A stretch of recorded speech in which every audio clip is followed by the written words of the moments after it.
하루의 끝. 좁은 방에 홀로 앉아 있습니다. 저는 박순희, 올해 74입니다. 방 한구석 작은 거울에 비친 얼굴에는 평생 일한 세월의 흔적이 깊게 패여 있어요. 손바닥에 굳은 살처럼 시간도 제 얼굴에 흔적을 남겼습니다. 아들네 2층 집 한쪽 구석방이 이제 제 세상의 전부입니다. 넓지 않은 방이지만 제게는 충분해요. 평생 남의 집 살림을 도우며 살았으니 이 정도 공간은 오히려 너무 넓게 느껴질 때도 있습니다. 오늘도 아침부터 손녀들 도시락을 싸고 집안 청소를 하고 빨래를 개고 저녁 식사를 준비했어요. 제 몸이 허리 수술 후 예전 같지 않지만 쉬고 있으면 마음이 불편합니다. 일하는 것이 제 존재의 이유였으니까요. 식사 시간, 며느리가 말했습니다. 어머니, 그릇 좀 더 가져다 주세요. 아들은 피곤한 얼굴로 TV만 보고 있었습니다. 손녀들은 핸드폰만 들여다보고 있었어요. 저는 무거운 다리를 끌고 주방으로 갔습니다. 집안에서 제 자리는 명확했습니다. 도우미, 그것이 평생 제 역할이었고 이 집에서도 다르지 않았어요. 수술 후 회복 중인데도 쉴 틈 없이 일했습니다. 며느리는 표면적으로는 공손했지만 그 말투 속에 숨겨진 냉담함을 느낄 수 있었어요. 오늘 설거지는 내가 할게. 어머니, 허리 아프시면 안 하셔도 돼요. 제가 할게요. 며느리의 말에 진심이 없다는 것을 알았습니다. 결국 제가 설거지를 마치고 나왔을 때 아들네 식구들은 이미 각자의 방으로 들어가고 없었어요. 작은 방으로 돌아와 침대에 앉았습니다. 허리가 욱신거렸어요. 수술 후 제대로 쉬지 못해 회복이 더뎠습니다. 진통제를 먹으며 생각했어요. 이게 내가 꿈꾸던 노후였나? 아들을 키우기 위해 평생을 바쳤습니다. 남편이 일찍 세상을 떠난 후 혼자서 아들을 대학까지 보냈어요. 남의 집 살림을 도우며 번 돈으로 아들의 학비를 댔고 결혼 자금도 마련해 주었습니다. 그 아들이 이제는 성공한 직장인이 되었지만 저에게 돌아오는 것은 형식적인 공경뿐이었어요. 창밖을 바라보려는데 갑자기 현기증이 일었습니다. 세상이 빙글빙글 돌더니 바닥으로 쓰러졌어요. 몸이 굳어 움직일 수 없었습니다. 소리를 지르려 해도 목소리가 나오지 않았어요. 겨우 손을 뻗어 탁자 위에 전화기를 끌어당겼지만 떨어뜨리고 말았습니다. 도와주세요. 겨우 속삭였지만 아무도 듣지 못했어요. 시간이 얼마나 흘렀을까요? 문이 열리고 아들이 들어왔습니다. 어머니가 왜 이러고 계세요? 여보, 빨리 와봐요. 순간 저는 응급실 침대 위에 누워 있었습니다. 의사가 아들에게 말하고 있었어요. 뇌졸중 초기 증상입니다. 다행히 빨리 발견하셔서 큰 문제는 없을 것 같아요. 하지만 앞으로는 조심하셔야 합니다. 특히 스트레스를 피하고 충분한 휴식이 필요해요. 집으로 돌아온 후 며느리의 태도는 더욱 차가워졌습니다. 병수발을 들어야 한다는 부담감이 그녀의 얼굴에 역력했어요. 어머니, 이제는 무리하지 마세요. 저희가 도와드릴게요. 하지만 그 말과는 달리 실질적인 도움은 거의 없었습니다. 오히려 제가 병원에 다녀온 그날부터 식구들의 눈치가 더 심해졌어요. 마치 제가 일부러 아픈 것처럼 대하는 느낌이었습니다. 밤이 깊어 모두가 잠든 시간, 저는 다시 한번 제 인생을 돌아봤습니다. 이대로 생을 마감해야 할까요? 아들네 집 한구석에서 점점 잊혀지는 존재로 창밖의 별을 바라보며 무언가 결심했습니다. 아직은 아니에요. 제 인생이 끝난 것은 아닙니다. 어딘가에는 제가 있을 자리가 있을 거예요.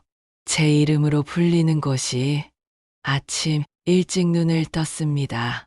허리 통증이 더 심해진 것 같았어요. 침대에서 일어나는 것조차 힘들었지만 가족들의 아침 식사를 준비해야 했습니다. 천천히 몸을 일으켜 주방으로 향했어요. 아침을 준비하며 허리가 욱신거려 잠시 테이블에 의지에 숨을 고르고 있을 때 며느리가 들어왔습니다. 어머니, 괜찮으세요? 괜찮아. 그냥 잠시 쉬는 거야. 허리가 많이 아프시면 병원에 다시 가보세요. 요즘 어머니들 댁 근처에 좋은 요양원도 많던데. 순간 가슴이 철렁 내려앉았습니다. 요양원. 그 단어가 제 귀에 울렸어요. 아들네 집에서도 저는 더 이상 필요한 존재가 아닌 것 같았습니다. 아침 식사 시간, 식구들은 각자 핸드폰만 보며 묵묵히 먹었습니다. 대화라고는 며느리가 아이들에게 학교 준비를 재촉하는 말뿐이었어요. 지영아, 할머니가 오늘 학교 데려다 줄까? 손녀 지영이 잠시 망설이더니 고개를 저었습니다. 아니요. 친구랑 약속 있어요. 예전에는 손녀들이 할머니와 함께 걸어가는 것을 좋아했는데 언제부터인가 거리를 두기 시작했어요. 며느리의 눈치를 보는 걸까요? 아니면 그저 자라면서 자연스럽게 멀어지는 걸까요? 모두가 출근과 등교를 하고 집이 조용해졌습니다. 허리 통증이 심해 잠시 쉬고 싶었지만 집안일을 해야 했어요. 빨래를 하고 청소를 하고 저녁 식사 준비를 위해 장을 봤습니다. 집으로 돌아오는 길, 우연히 길에서 아들 민수의 친구 태석을 만났습니다. 아주머니, 오랜만이에요. 잘 지내세요? 응, 그럭저럭 지내. 태석이도 잘 지내지? 네, 덕분에요. 그런데 혹시 민수 요즘 어때요? 우리 민수. 잘 지내는데 왜? 태석이 잠시 망설이다 말했습니다. 아니, 그냥 요즘 회사에서 민수가 좀 이상해서요. 술도 많이 마시고 도박도 한다고 들었어요. 그 말에 가슴이 철렁 내려앉았습니다. 도박이라뇨? 우리 민수가? 무슨 소리야? 우리 민수가 도박을 한다고? 죄송해요. 제가 말실수를 했나 봐요. 그냥 주식 투자 같은 거겠죠. 신경 쓰지 마세요. 태석은 황급히 그 자리를 떠났지만 그의 말이 제 머릿속에서 떠나지 않았습니다. 아들이 도박을 한다니 믿기지 않았어요. 하지만 최근 그가 밤늦게 들어오고 항상 돈 걱정을 하는 모습이 떠올랐습니다. 집에 돌아와 아들의 방을 살펴보기로 했습니다. 평소라면 절대 하지 않았을 일이지만 걱정이 너무 컸어요. 서랍을 열자 충격적인 것이 나왔습니다. 도박 빚, 독촉장과 고리대금, 영수증들이었어요. 금액을 보고 숨이 막혔습니다. 5천만 원이 넘는 빚이었어요. 그날 저녁 아들이 늦게 돌아왔습니다. 저는 용기를 내어 물었어요. 민수야, 너 도박 빚이 있니? 아들의 얼굴이 창백해졌습니다. 어머니, 어떻게 아셨어요? 그게 중요한 게 아니야. 왜 그런 짓을 한 거니? 처음엔 그냥 재미로 시작했는데 자꾸 손해를 만회하려다 보니 죄송해요, 어머니. 그날 밤 아들은 모든 것을 털어놓았습니다. 1년 전부터 도박에 빠져 회사 돈까지 썼다는 것, 곧 들통날 위기에 처해 있다는 것, 그리고 며느리도 이미 알고 있어서 이혼을 고려 중이라는 사실까지. 저는 충격의 말을 잇지 못했습니다. 제가 그토록 자랑스러워했던 아들, 모든 것을 바쳐 키웠던 그 아들이 이런 상황에 처해 있다니. 어쩌면 좋니? 도대체 어떻게 된 거야? 켜드려서 죄송합니다. 어머니 걱정시켜드려서 죄송합니다. 그 순간 며느리가 방에 들어왔습니다. 그녀의 얼굴은 분노로 일그러져 있었어요. 또 거짓말하고 있어요? 어머니 아시나요? 당신 아들이 얼마나 큰 빚을 졌는지? 우리 집까지 경매로 넘어갈 수도 있어요. 아들은 고개를 숙인 채 아무 말도 하지 않았습니다. 며느리는 계속해서 소리쳤어요. 이제 어떻게 살아요? 애들 학비는? 생활비는? 다 당신 때문이에요. 가족의 위기 앞에서 저는 어떻게 해야 할지 몰랐습니다. 제 인생의 모든 것을 바쳐 키운 아들이 이런 상황에 처하다니, 그리고 그 아들 때문에 소녀들의 미래까지 위태롭다니. 침대에 누워 밤새 생각했습니다.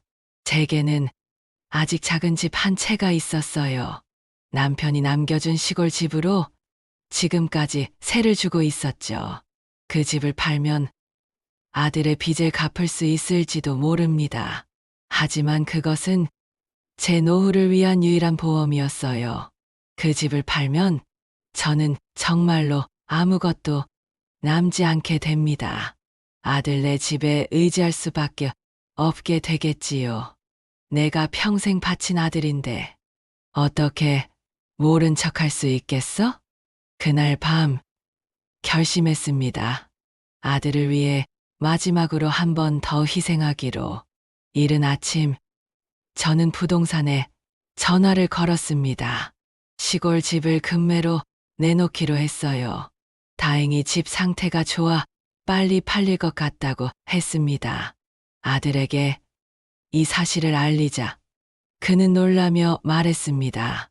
이 어머니, 그러시면 안 돼요. 그 집은 어머니 노후를 위한 거잖아요. 내가 지금 어떤 상황인지 알잖니? 내 미래와 애들 미래가 더 중요해. 하지만 어머니, 더 이상 말하지 마. 내 결정이야. 일주일 후 집은 예상보다 좋은 가격에 팔렸습니다. 받은 돈으로 아들의 빚을 대부분 갚을 수 있었어요. 남은 돈은 회사에 들키지 않도록 견제하는 데 쓰기로 했습니다. 아들은 눈물을 흘리며 제게 고마워했어요. 며느리도 잠시나마 감사의 마음을 표했습니다. 하지만 그것도 잠시, 일상은 다시 제자리로 돌아왔어요. 저는 이제 정말로 아무것도 없는 상태가 되었습니다. 유일한 재산이었던 집도 팔고 남은 건 아들네 집 한 구석의 작은 방뿐이었어요. 앞으로의 인생에 대한 불안감이 커졌지만 아들과 소녀들을 위한 선택이었기에 후회는 없었습니다. 그날 저녁 식사 시간에 며느리가 제게 냉담하게 말했습니다. 어머니, 내일부터는 제가 아침에 일찍 출근해야 해서 아침 식사는 각자 해결하시면 좋겠어요. 그래, 알았어. 그리고 집안일도 좀 줄이셨으면 해요. 어머니, 건강도 안 좋으신데 무리하지 마세요. 청소는 제가 주말에 할게요. 그녀의 말투에서 진심이 느껴지지 않았습니다. 단지 저에게 집안일을 시키는 것이 미안해졌다기보다는 빚을 갚아준 것에 대한 최소한의 예의를 지키는 것처럼 보였어요. 다음 날 아침 모두가 분주히 출근과 등교 준비를 하는 동안 저는 여전히 아침 식사를 준비했습니다. 습관이 된 일이었으니까요. 하지만 아무도 그것을 알아주지 않았어요. 정오쯤 갑자기 초인종이 울렸습니다. 문을 열자 낯선 남자들이 서 있었어요. 한박순이 씨 맞으세요? 네. 그런데 누구시죠? 저희는 XX 대부업체에서 나왔습니다. 민수 씨 빚 때문에 왔는데요. 순간 가슴이 철렁 내려앉았습니다. 아직도 빚이 남아있다는 말인가요? 무슨 말씀이세요? 저희가 빚을 다 갚았는데, 아니요, 아직 2천만 원이 남아 있습니다. 이자가 계속 붙고 있어요. 그들은 이협적인 태도로 돈을 요구했습니다. 저는 겁에 질려 그들을 돌려보냈어요. 곧장 아들에게 전화했지만 받지 않았습니다. 저녁에 아들이 돌아오자마자 물었습니다. 민수야, 아직도 빚이 남아있니? 아들은 고개를 숙였습니다. 어머니, 죄송해요. 그날 이후로 조금 더 그만두려고 했는데 손해를 만회하려다가 저는 말문이 막혔습니다. 아들은 계속 도박을 했던 것이었어요. 제가 평생 모아온 집을 팔아 빚을 갚아주었는데도 말이죠. 곧 월급이 나오면 갚을 수 있어요. 걱정 마세요. 그의 말을 더 이상 믿을 수 없었습니다. 그날 밤 며느리와 아들이 큰 소리로 다투는 소리가 들렸어요. 당신 미쳤어? 어머니 집까지 팔았는데 또 도박을 했다고? 이제 우리는 어떻게 살아요? 미안해. 정말 미안해. 다시는 안 할게. 더 이상 못 참겠어요. 이혼하고 싶어요. 그 말을 듣고 저는 눈물을 흘렸습니다. 제가 그토록 희생해서 지킨 가정이 이렇게 무너지고 있었어요. 모든 것이 제 잘못인 것만 같았습니다. 아들을 제대로 키우지 못한 제 탓인 것 같았어요. 다음 날 아침 며느리가 제게 찾아왔습니다. 그녀의 표정은 결연했어요. 어머니, 죄송하지만 말씀드릴 게 있어요. 저 민수 씨와 이혼하기로 했어요. 이혼이라니, 애들은 어쩌고? 제가 데려갈 거예요. 그리고 죄송하지만 이 집도 팔아야 할 것 같아요. 집을 판다고? 네. 민수 씨 빚을 갚으려면 다른 방법이 없어요. 어머니도 다른 곳으로 가셔야 할 것 같아요. 그 말을 듣는 순간 저는 모든 것이 무너지는 느낌이었습니다. 집도 잃고 가족도 잃고 이제 저는 어디로 가야 하는 걸까요?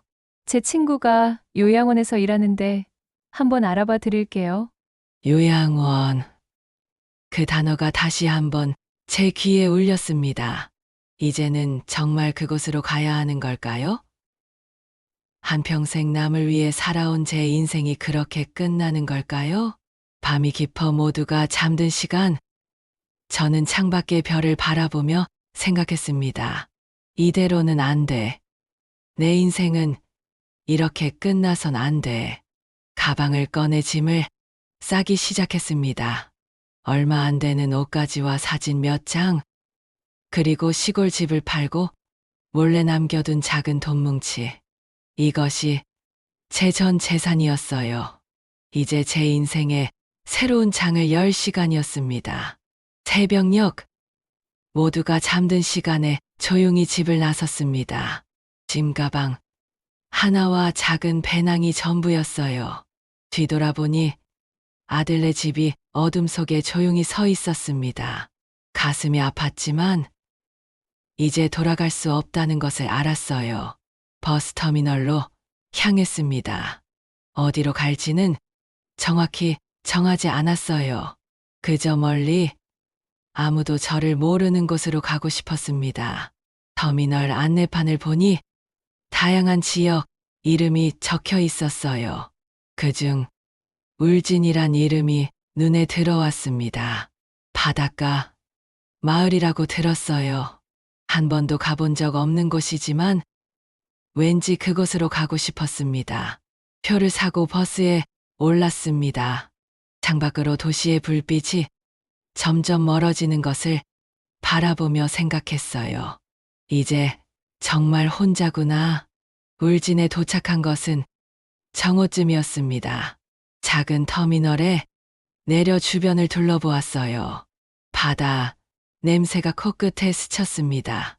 처음 맡는 바다 향기였어요. 숙소를 찾아 걷는 동안 휴대폰이 울렸습니다. 아들이었어요. 잠시 망설이다 전화를 받았습니다. 어머니, 어디 계세요? 갑자기 어디로 가신 거예요? 걱정하지 마, 민수야. 난 괜찮아. 어디 계신지라도 알려주세요. 제가 모시러 갈게요. 아니야. 이제 각자의 길을 가자. 넌 내 가정 문제를 해결해야지. 어머니, 더 이상 연락하지 마. 내 인생은 내가 책임질게.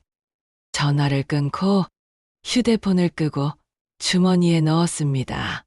이제 정말 혼자였어요. 무섭기도 했지만 동시에 이상한 해방감도 느껴졌습니다. 작은 여관을 찾아 방을 잡았습니다. 창문 너머로 바다가 보였어요. 파란 물결이 끝없이 이어지는 모습이 신기했습니다.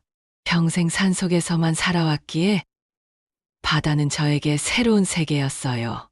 다음 날 마을을 돌아다니며 방을 구했습니다. 다행히 작은 단층집을 월세로 구할 수 있었어요. 바다가 보이는 집이었습니다. 집주인은 친절한 노부부였어요. 혼자 사실 거예요? 이 마을은 조용해서 노인분들이 많이 사세요. 네, 혼자 살려고 해요. 조용한 게 좋아요. 뭐 필요한 거 있으면 말씀하세요.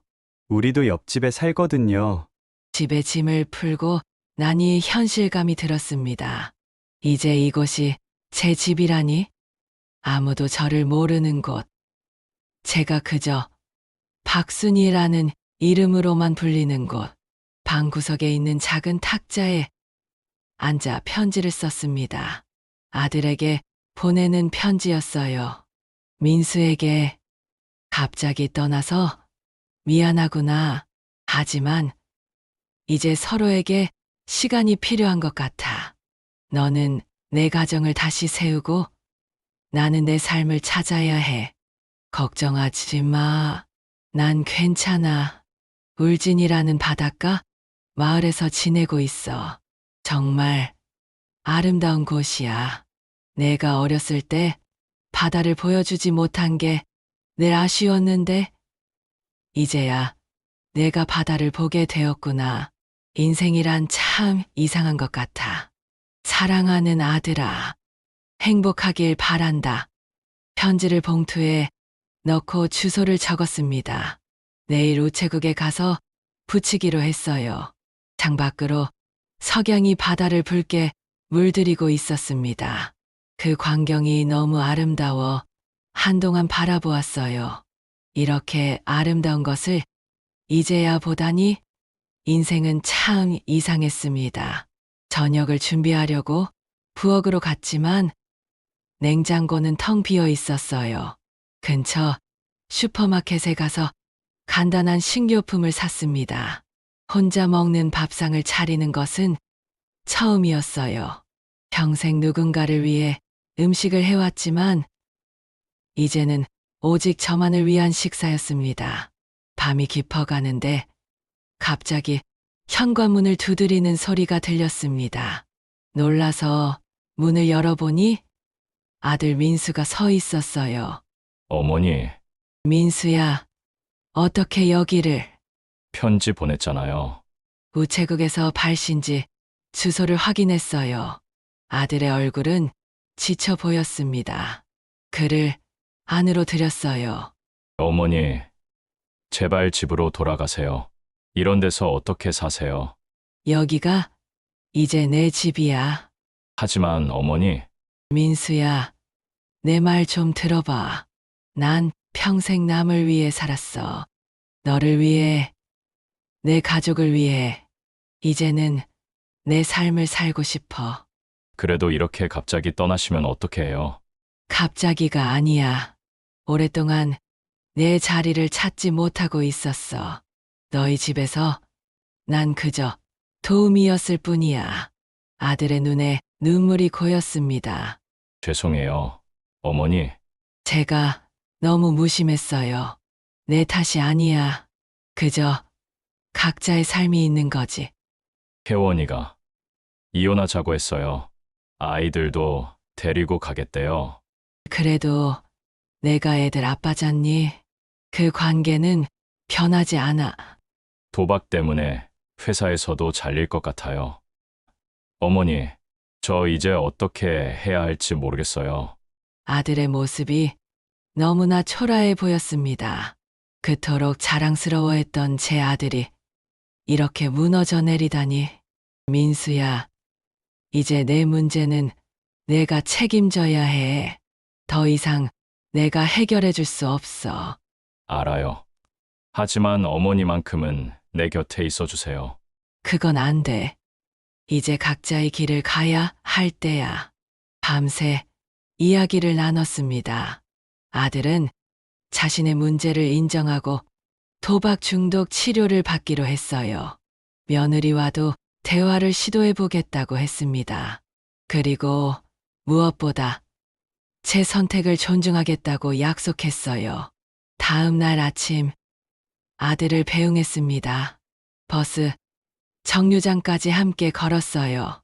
어머니, 정말 여기서 사실 거예요. 응, 여기가 내 마지막 보금자리가 될 것 같아. 자주 찾아뵐게요. 그러지 마. 내 삶에 집중해. 나도 내 삶에 집중할게. 아들은 마지막으로 저를 꼭 안아주고 버스에 올랐습니다.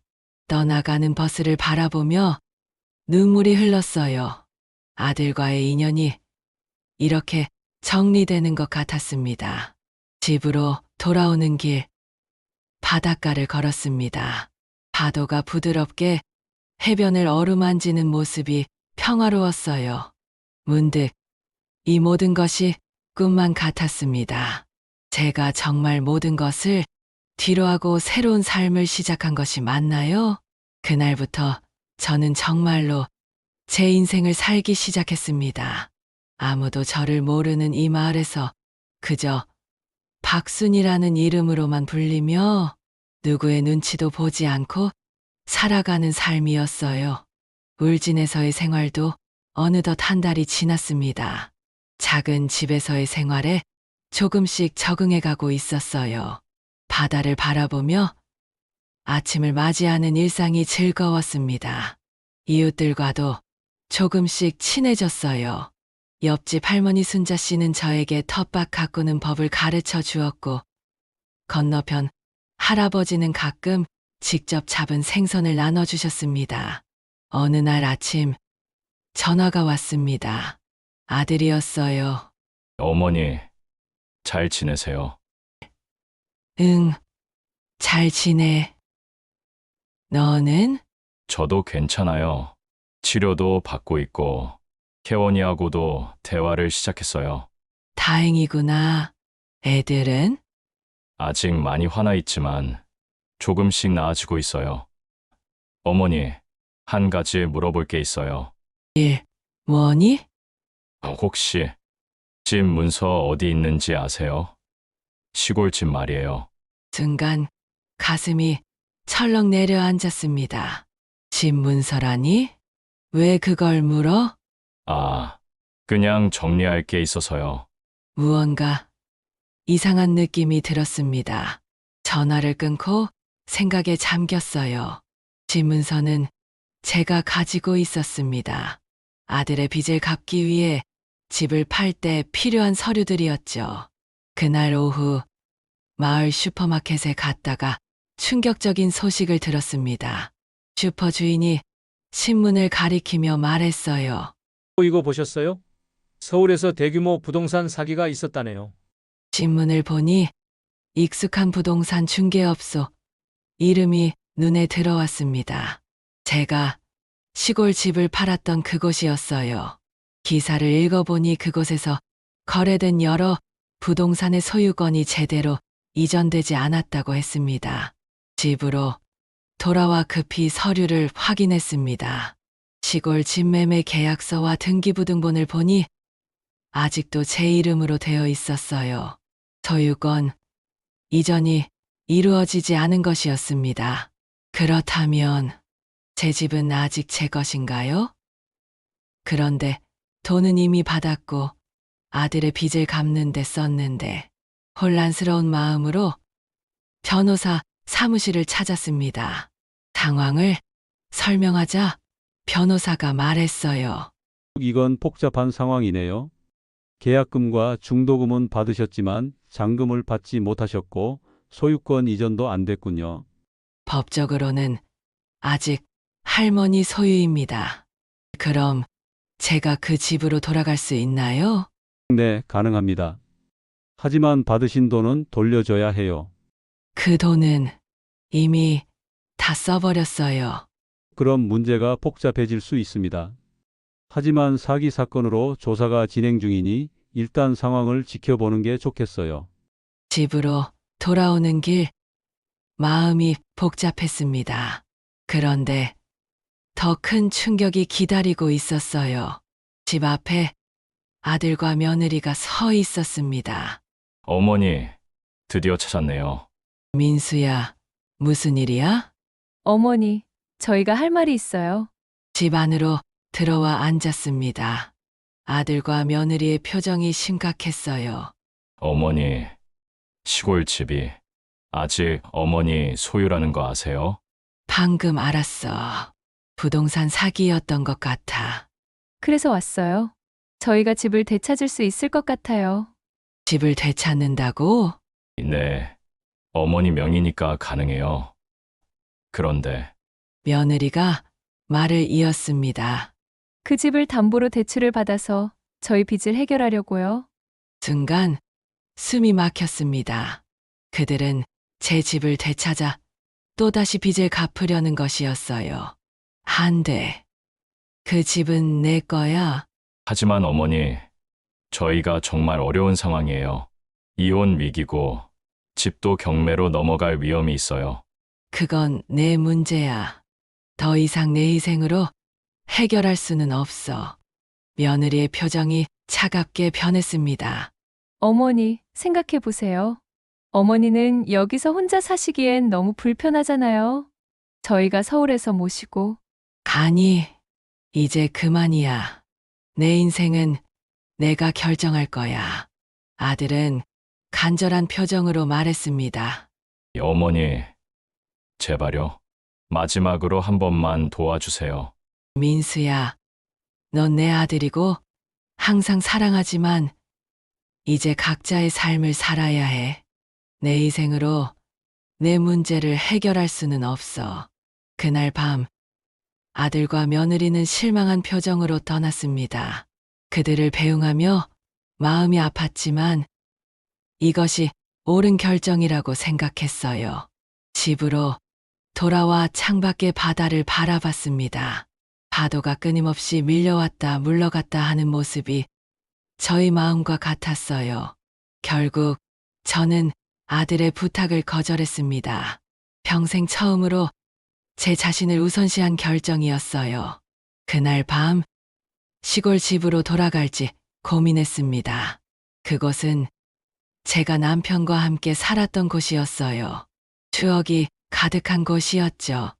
하지만 이제 저는 이 바닷가 마을에서 새로운 삶을 시작했습니다. 돌아가야 할까요? 아니면 여기서 계속 살아야 할까요? 잠들기 전 결단을 내렸습니다. 내일 변호사를 만나 시골 집을 정식으로 매각하기로 했어요.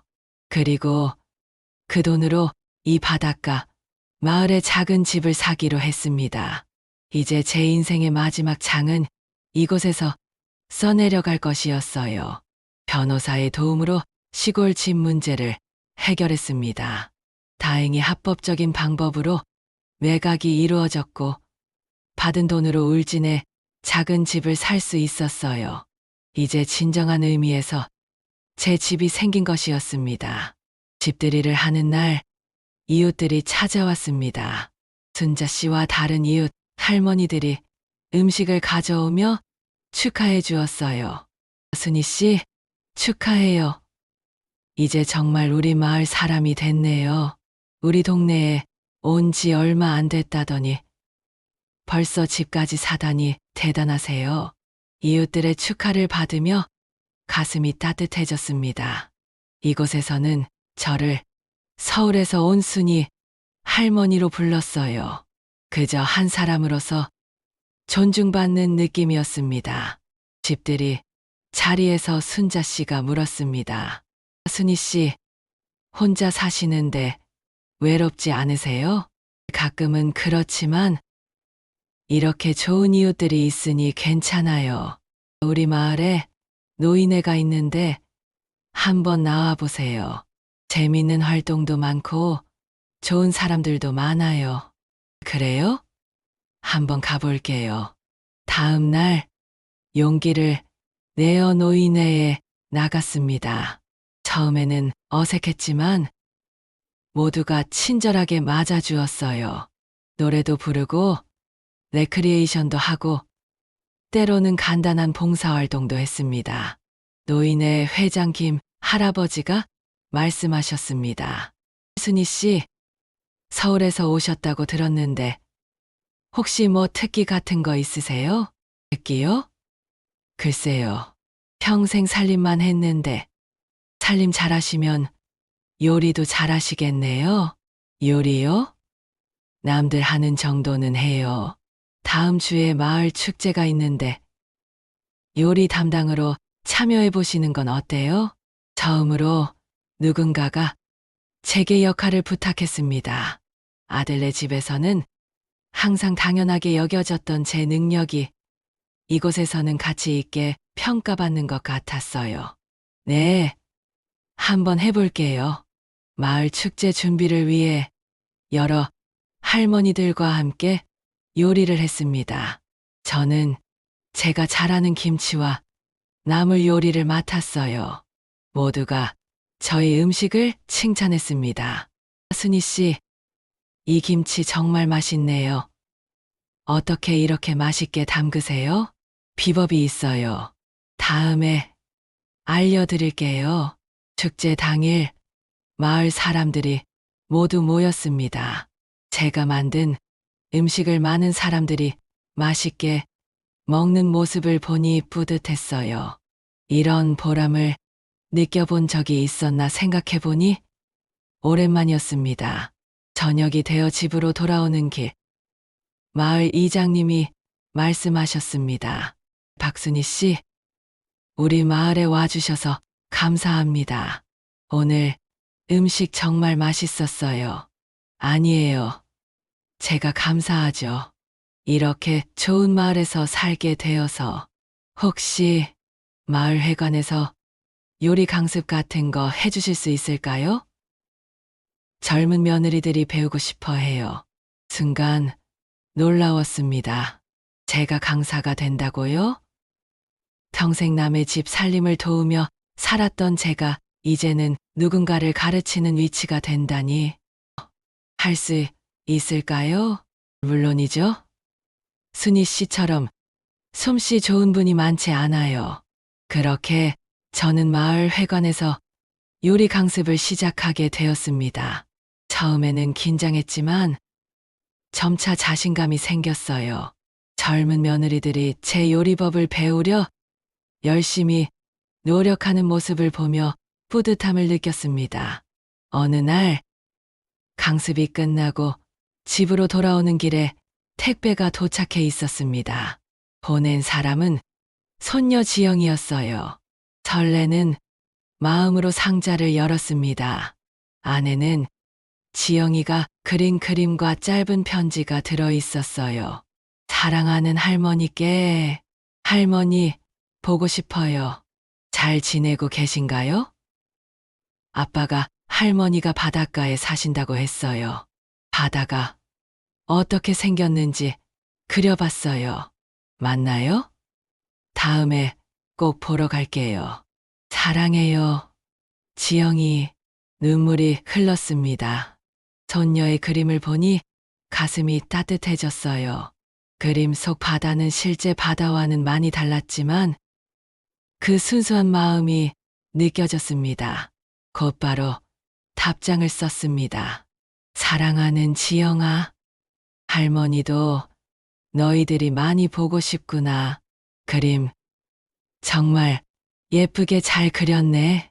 바다는 정말 아름다워. 파란색이 끝없이 펼쳐져 있는 것 같아. 다음에 꼭 와서 직접 봐. 할머니가 맛있는 것도 많이 해줄게. 사랑한다. 할머니가 편지를 붙이고 나서 마음이 한결 가벼워졌습니다. 아들네 가족과의 관계가 완전히 끊어진 것은 아니었어요. 단지 적당한 거리를 두게 된 것뿐이었습니다. 밤, 창문으로 달빛이 비치는 바다를 바라봤습니다. 이제 저는 독립된 한 사람으로서 새로운 삶을 시작했어요. 74년 만에 찾은 제 자리였습니다. 울진에서의 생활도 어느덧 반년이 지났습니다. 계절이 바뀌어 겨울이 오고 있었어요. 바다는 여름과는 또 다른 모습으로 변해갔습니다. 차갑고 거친 파도가 해변을 때리는 모습이 힘차 보였어요. 제 생활도 안정되어 갔습니다. 마을 회관에서의 요리 강습은 인기가 높아져 이제는 일주일에 2번씩 하게 되었어요. 또한 노인의 활동도 열심히 참여했습니다. 이제는 이 마을에서 없어서는 안 될 사람이 된 것 같았어요. 어느 날 아침 눈이 내리기 시작했습니다. 울진에서의 첫눈이었어요. 창밖으로 눈 덮인 바다를 바라보니 감동적이었습니다. 그 광경을 사진으로 찍어 손녀들에게 보내기로 했어요. 점심 무렵 예상치 못한 방문객이 찾아왔습니다. 문을 열자 아들 민수와 손녀들이 서 있었어요. 어머니, 깜짝 놀라셨죠? 손녀들이 할머니가 보고 싶다고 해서. 민수야, 지영아, 지민아. 손녀들이 달려와 저를 안았습니다. 지영이와 지민이 모두 훌쩍 자란 것 같았어요. 할머니, 정말 바다가 보이는 집에 사시네요. 할머니, 보고 싶었어요. 아이들의 순수한 반응에 눈물이 날 것 같았습니다. 집 안으로 들어와 앉았어요. 어머니, 갑자기 찾아와서 죄송해요. 애들이 정말 보고 싶어 해서. 괜찮아. 나도 보고 싶었어. 아들의 얼굴을 자세히 보니 많이 변해 있었습니다. 더 야위고 수염도 길어진 것 같았어요. 하지만 눈빛은 예전보다 더 맑아 보였습니다. 어머니, 저 많이 변했죠? 도박은 완전히 끊었어요. 치료도 잘 받고 있고, 다행이구나. 혜원이하고는 이혼했어요. 그랬구나. 아이들은 혜원이가 키우고 있어요. 주말에만 제가 데리고 있을 수 있어요. 오늘이 그날이라. 그래도 애들이 너랑 시간을 보낼 수 있어 다행이다. 네. 그리고 직장도 새로 구했어요. 예전만큼 큰 회사는 아니지만 정직하게 살고 있어요. 아들의 이야기를 듣고 있자니 마음이 복잡했습니다. 그가 많은 것을 잃었지만 동시에 많은 것을 깨달은 것 같았어요. 손녀들은 집 안을 돌아다니며 신기해했습니다. 특히 창밖으로 보이는 바다에 매료된 것 같았어요. 할머니, 바다에 가보고 싶어요. 그래, 같이 가보자. 눈이 내리는 바닷가를 함께 걸었습니다. 손녀들은 눈 위에 발자국을 남기며 즐거워했어요. 아들은 조용히 제 옆을 걸었습니다. 어머니, 정말 여기서 행복하세요. 응, 처음으로 내 삶을 살고 있어. 평생 다른 사람을 위해 살다가 이제야 내 자신을 위한 시간을 갖게 됐어. 이해해요. 어머니가 저희에게 너무 많이 희생하셨으니까 후회는 없어. 그것도 내 선택이었으니까. 바닷가에서 돌아와 함께 저녁을 먹었습니다. 제가 손녀들이 좋아하는 음식을 준비했어요. 오랜만에 가족과 함께하는 시간이 소중하게 느껴졌습니다. 식사 후 아들이 말했습니다. 어머니, 저희 내일 돌아가야 해요. 아이들, 학교 때문에. 그래, 알았어. 하지만 다음에 또 올게요. 어머니가 허락하신다면. 언제든지 환영이야. 그날 밤, 소녀들은 제 방에서 함께 잤습니다. 오랜만에 소녀들과 이야기를 나누며 행복한 시간을 보냈어요. 다음 날 아침, 가족을 배웅했습니다. 아쉬운 마음이 컸지만 다시 만날 수 있다는 희망이 있어 괜찮았어요. 어머니, 정말 감사합니다. 저희에게 기회를 주셔서. 민수야, 넌 내 아들이야.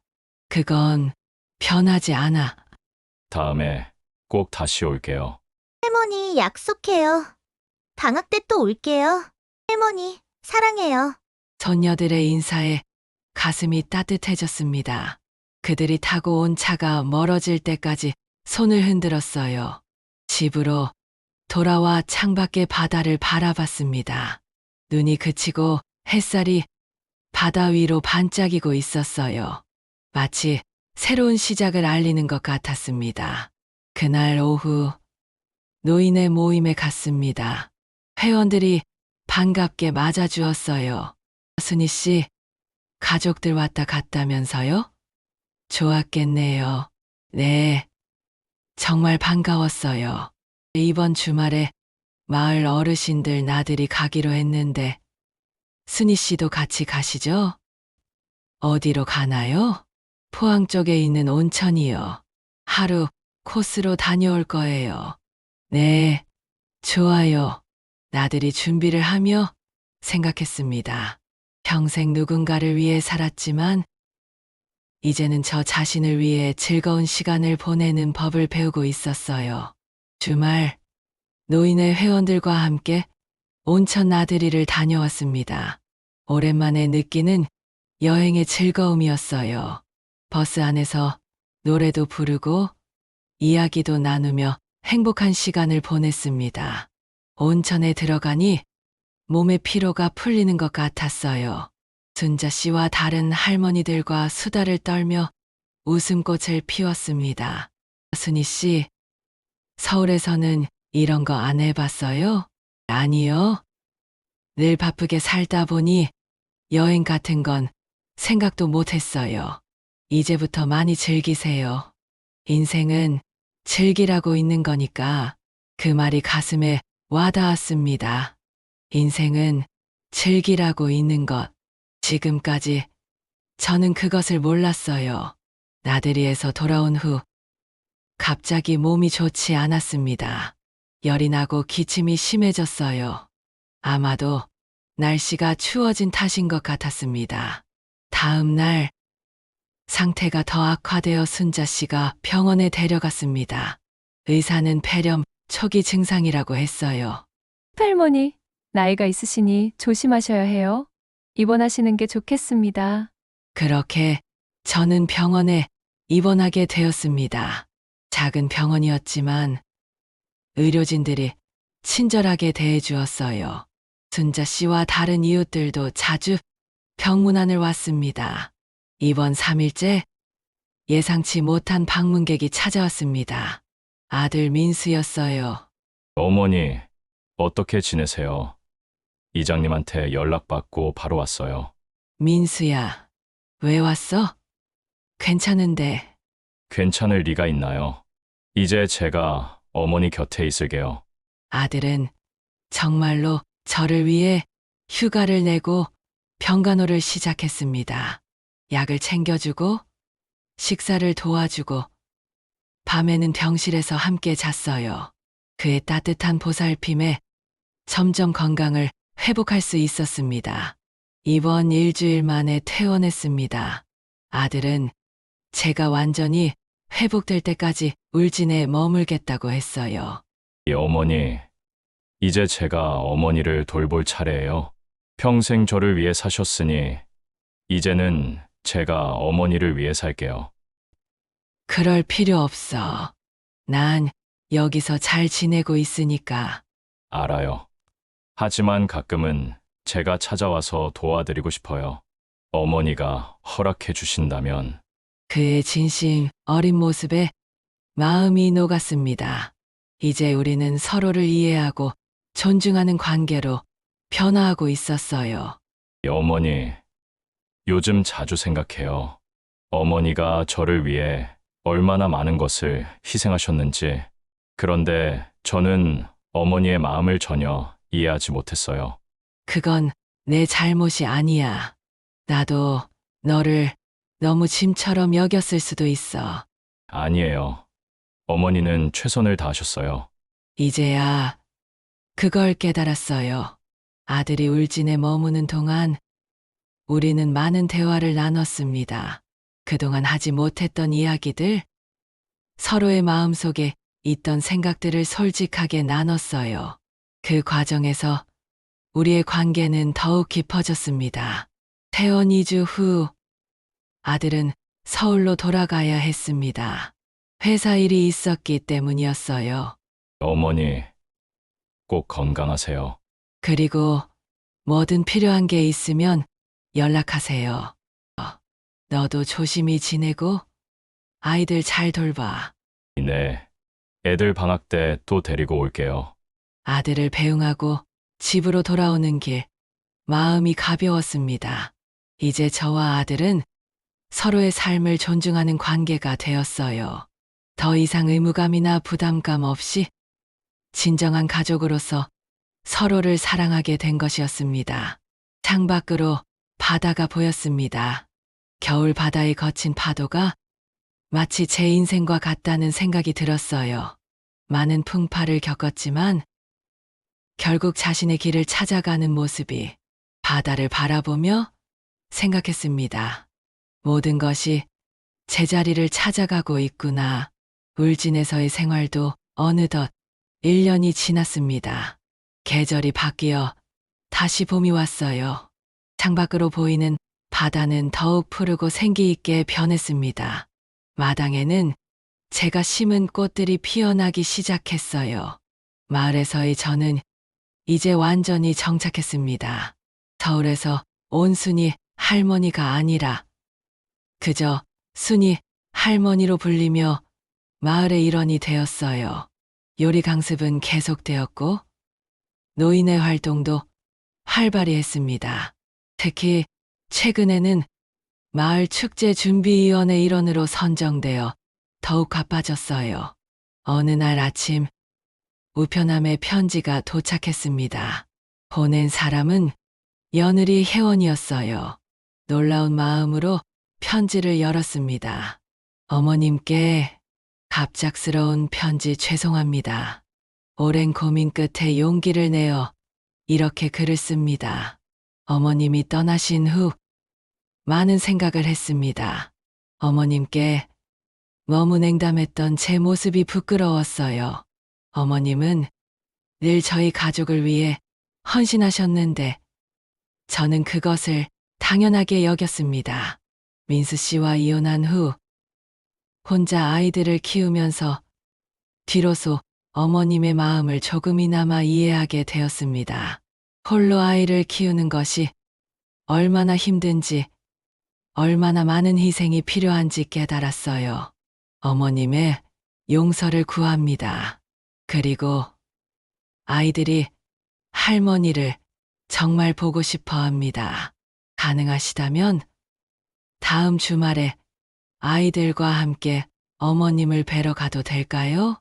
존경하는 마음을 담아 혜원 드림 편지를 읽고 한동안 말을 잇지 못했습니다.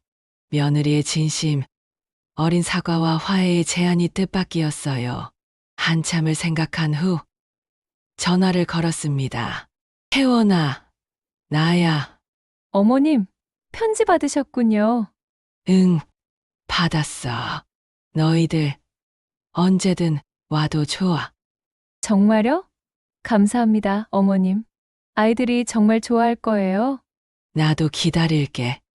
전화를 끊고 창밖을 바라봤습니다. 인생은 참 예측할 수 없었어요.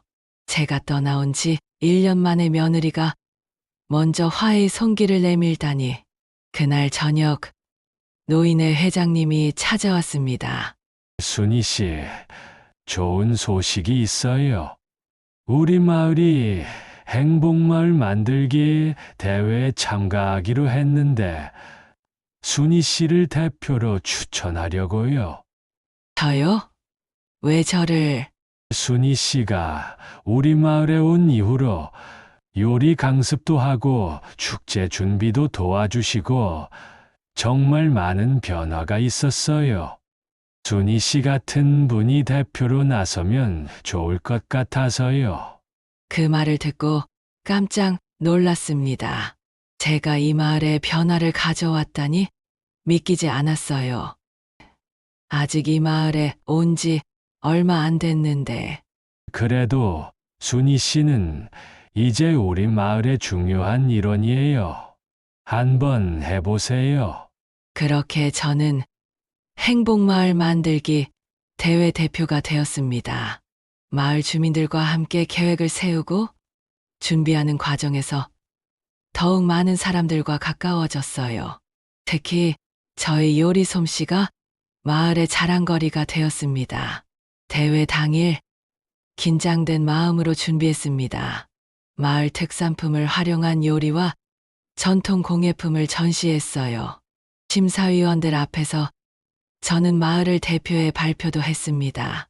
저는 서울에서 온 박순희입니다. 이 마을에 온 지 이제 1년이 되었지만 이곳에서 제 인생의 가장 행복한 시간을 보내고 있습니다.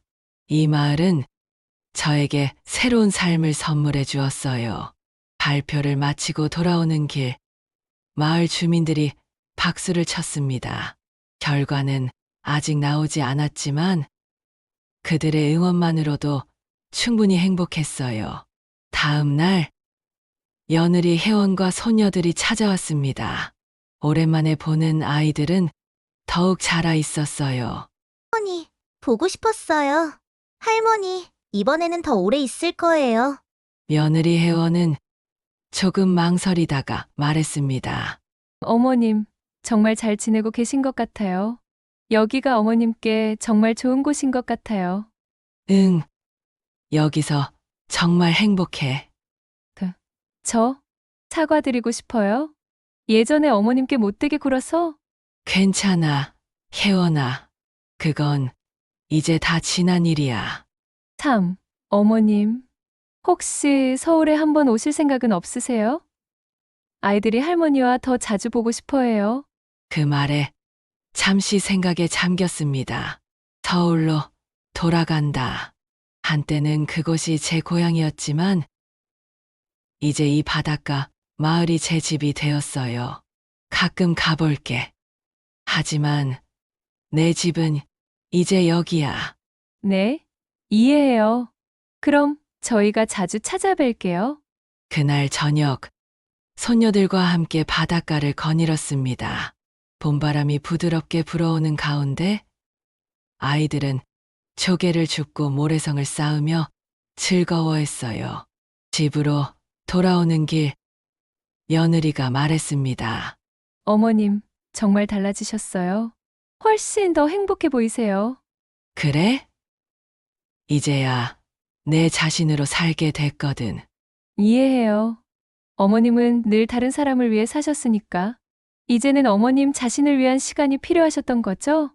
그녀의 말에 고개를 끄덕였습니다. 평생을 남을 위해 살았지만 이제는 저 자신을 위한 삶을 살고 있었어요. 그것이 얼마나 큰 행복인지 이제야 알게 되었습니다. 일주일 후 행복마을 만들기 대회 결과가 발표되었습니다. 울진마을이 대상을 받았어요. 마을 전체가 축제 분위기였습니다. 순희 씨 덕분이에요. 정말 감사합니다. 우리 순희 씨가 최고야. 마을 사람들의 축하를 받으며 가슴이 벅차올랐습니다. 이곳에서 저는 단순한 늙은 할머니가 아니라 마을의 중요한 일원으로 인정받고 있었어요. 제 이름, 제 존재가 가치 있게 여겨졌습니다. 그날 밤 축하 파티가 열렸습니다. 마을 사람들이 모두 모여 음식을 나누고 노래를 부르며 즐거운 시간을 보냈어요. 제가 만든 요리는 파티의 중심이 되었습니다. 집으로 돌아오는 길, 밤하늘의 별을 바라봤습니다. 74년을 살아오면서 이렇게 충만한 행복을 느껴본 적이 있었을까요? 창문으로 바다가 보였습니다. 달빛이 바다 위에 반사되어 은빛길을 만들고 있었어요. 그 빛나는 길처럼 제 인생도 이제야 빛을 발하기 시작한 것 같았습니다. 침대에 누워 생각했습니다. 평생 누군가의 어머니, 누군가의 할머니로 살아왔지만 이제는 그저 박순이라는 한 사람으로 인정받고 있었어요. 그것이 얼마나 소중한 것인지 이제야 알게 되었습니다. 아침이 밝아오고 또 하루가 시작되었습니다. 창밖으로 바다가 보이는 이 작은 집에서 저는 마침내 제 이름으로 살아가는 법을 배웠습니다. 늦게 찾은 자유였지만 그래도 찾았다는 것에 감사했어요. 오늘도 저는 박순이라는 이름으로 제 인생의 새로운 장을 써내려가고 있습니다. 인생은 언제든 새롭게 시작할 수 있고 나이는 단지 숫자에 불과하다는 메시지가 여러분의 마음에 와닿았다면 좋아요 버튼을 눌러주세요. 또한 이런 감동적인 실버 라이프 스토리를 더 보고 싶으신 분들은 구독하기와 알림 설정을 통해 다음 에피소드도 놓치지 마세요.